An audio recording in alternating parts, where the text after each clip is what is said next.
السلام علیکم ورحمۃ اللہ وبرکاتہ۔ اعوذ باللہ من الشیطان الرجیم، بسم اللہ الرحمن الرحیم۔ رب اشرح لی صدری ویسر لی امری واحلل عقدۃ من لسانی یفقہوا قولی۔ انشاءاللہ آج ہم اپنے اگلے سبق محاسبہ کا آغاز کریں گے، انعام یا سزا۔ سب سے پہلے ہم دیکھیں گے اس سبق کو سیکھنے کے بعد ہمیں اس قابل ہو جانا چاہیے یہ جان سکیں کہ اللہ تعالیٰ ہی زندگی اور موت کا مالک ہے، اور موت کے بعد ہم دوبارہ زندہ کر کے اٹھائے جائیں گے۔ تو دیکھتے ہیں اللہ تعالیٰ کیا فرماتے ہیں قرآن مجید میں۔ اللہ یحییکم، اللہ تعالیٰ آپ کو زندگی دیتا ہے، ثم پھر یمیتکم، وہ موت دیتا ہے آپ سب کو، ثم پھر یحیین، وہ زندہ کرے گا مجھے۔ زندگی اور موت کا مالک کون ہے؟ صرف اللہ تعالیٰ۔ اللہ تعالیٰ کے سوا کسی کو یہ اختیار نہیں کہ وہ کسی دوسرے انسان کی زندگی لے لے، یعنی کسی انسان کو جینے کا حق نہ دے، اس کو زندہ نہ رہنے دے، اس کو زندہ نہ رہنے دینا چاہتا ہو۔ تو یہ اللہ تعالیٰ نے کسی کو اجازت نہیں دی، کیونکہ زندگی کا مالک بھی صرف اللہ تعالیٰ، اور موت کا فیصلہ بھی صرف اللہ تعالیٰ ہی کرتے ہیں کہ کس کو اس دنیا سے جانا ہے اور کس کو اس دنیا سے اللہ تعالیٰ نے واپس بلانا ہے۔ یہ صرف اللہ تعالیٰ کے فیصلے ہیں، اور پھر ہم نے اس بات پہ یقین رکھنا ہے کہ اللہ تعالیٰ ہمیں دوبارہ زندہ کریں گے،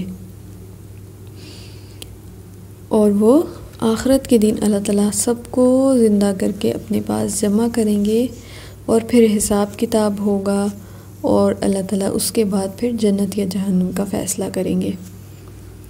جیسے اس تصویر میں آپ دیکھ سکتے ہیں کہ جو اس جہان سے چلا گیا اس کے بارے میں کس طرح سے اللہ تعالیٰ کی رضا پہ راضی ہونا ہے کہ یہ اللہ تعالیٰ کا فیصلہ ہے۔ جیسے آپ دو لوگوں کو دیکھ رہے ہیں، وہ کسی ایسے فرد کی قبر کے پاس کھڑے ہیں جو اس دنیا سے چلا گیا، ہو سکتا ہے ان کا پیارا ہو، تو پھر اس بارے میں کیا یقین رکھنا ہے کہ زندگی اور موت اللہ تعالیٰ کے اختیار میں ہے۔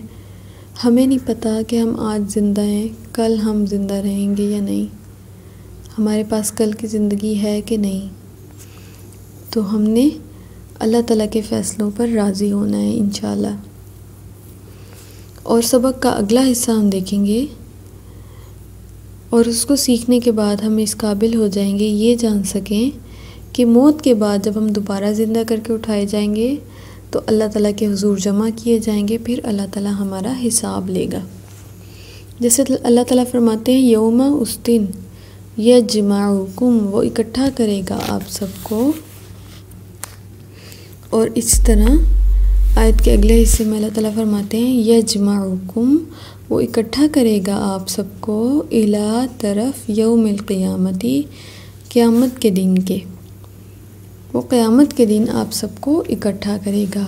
یحاسبکم، وہ حساب لے گا آپ سب کا، بہی، ساتھ اس کے، اللہ، اللہ تعالیٰ، پھر وہ اللہ تعالیٰ آپ کے اچھے یا برے کاموں کا حساب ضرور لے گا۔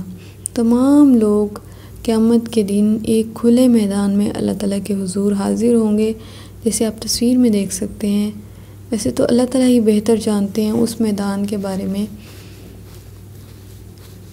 اس جگہ کے بارے میں، اس مقام کے بارے میں، لیکن ہمیں جتنی بات اللہ تعالیٰ بتا رہے ہیں ہم نے اس پہ یقین رکھنا ہے انشاءاللہ کہ اللہ تعالیٰ قیامت کے دن ایک بہت بڑے میدان میں سب کو اکٹھا کریں گے، اور یہ بہت ہولناک دن ہوگا۔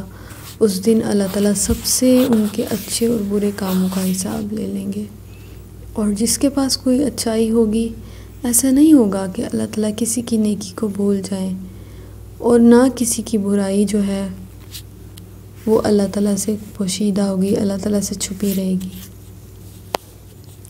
تو ہم نے ایسے کام کرنے ہیں جن سے اللہ تعالیٰ ہم سے راضی ہو جائے انشاءاللہ۔